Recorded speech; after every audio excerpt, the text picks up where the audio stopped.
Hi all, this is Sk8 and welcome to another episode of Up Late with Sk8. Although the time this video gets released, it probably won't be that late. Anyhow, lots to get on with on this one. First thing you'll notice, I have a new intro.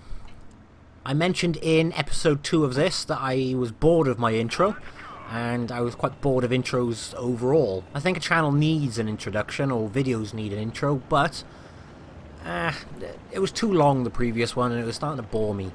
So, that will be my new one. It's short, sweet, and to the point, and it has my E25 on there. And it is my E25 because it has my name on the hull. As you know, the logo for my channel is the E25-1, and on the lower front plate is my username. And in that intro, you will notice that the lower front plate has my username.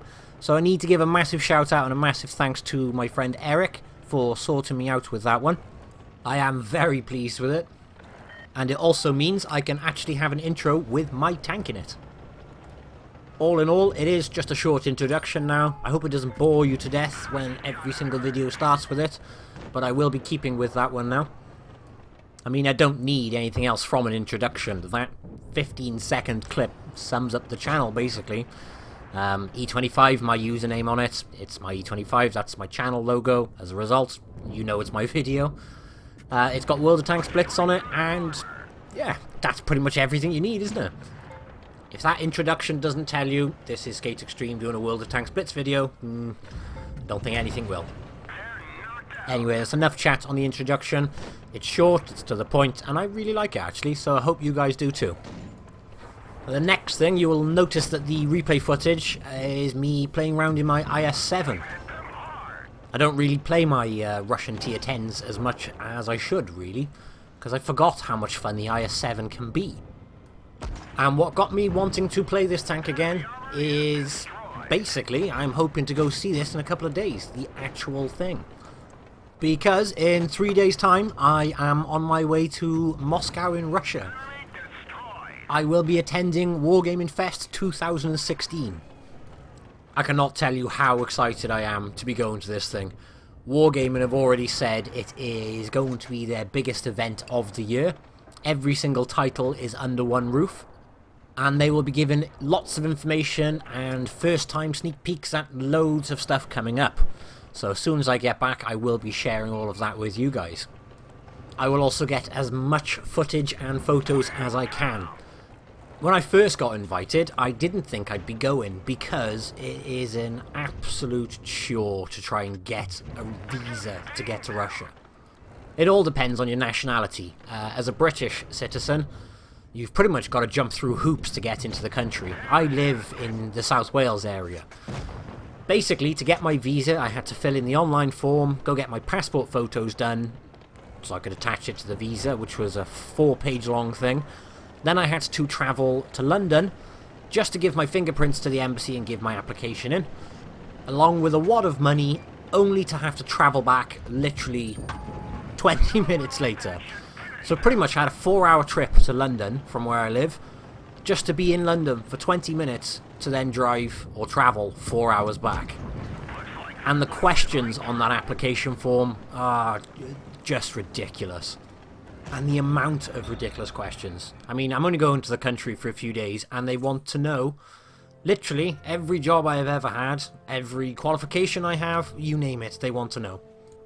But 2 days later, my visa showed up via a courier, and it was safely in my house, and as a result, that's when I knew officially I was going.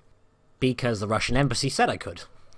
But since then, I just keep getting more and more information on who's going and what is going to be going on while we're there. I mean, obviously you've got the legends like Jingles and Quickie Baby. I mean, you've got one and only 16 going. You've also got Harkonnen, who is the guy who writes on thedailybounce.net. And even Dolph Lundgren is confirmed to be attending. That's just epic. I mean, that guy's a legend of an actor, so the opportunity to be able to meet him, or possibly be able to meet him, it's just incredible. Aside from that as well, it's somewhere I've always wanted to visit. I mean, for starters, it holds the biggest tank collection in the world in Kabinka. So I desperately hope I can get down to there.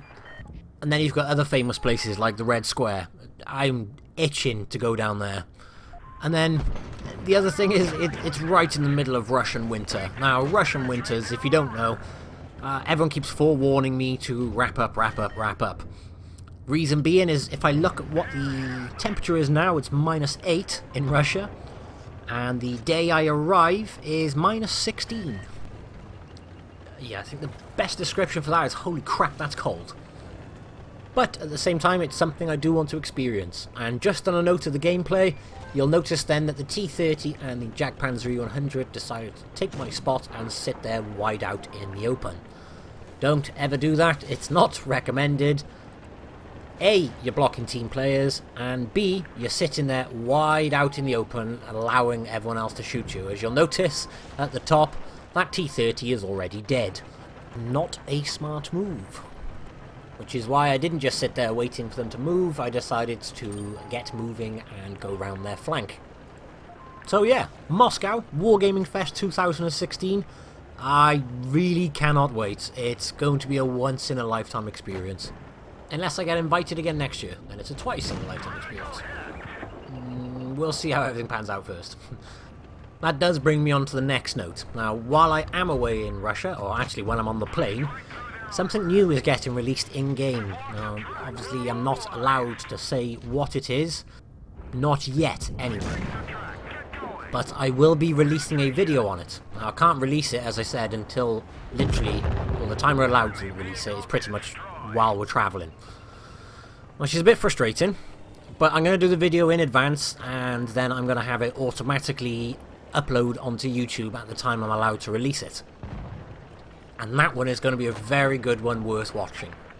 I sound like such a tease, but I'm really not allowed to say anything yet. Now, I've never actually done scheduled uploads before. Reason being, to be honest, is I've always just been here to be able to do them. Or there hasn't been any pressing sort of circumstance where I feel the need to schedule something. I can just do it when I get back. But this is one where I get to release the information to you guys as early as I can, so I'm going to schedule it for that reason. So at least I've got a video there, in case you want to see it, on what this new thing is. And the final point of this video is, recently we ran a giveaway for a tank driving experience day at Armourgeddon. Armourgeddon recently gave me the opportunity, basically, to give away a full tank driving experience day to one of you guys. So we did the prize giveaway, and that has now ended. A winner has automatically been generated, and if your name has just appeared at the top, you are the winner. So congratulations to you, my friend. An email has already been sent to you directly, and I will also pass your details through to Armourgeddon. If you didn't see that video, by the way, I would strongly recommend checking it out and having a look at their website as well. Basically what they do, in short, is provide tank experience days. You can go and learn to drive a tank. It's just epic fun.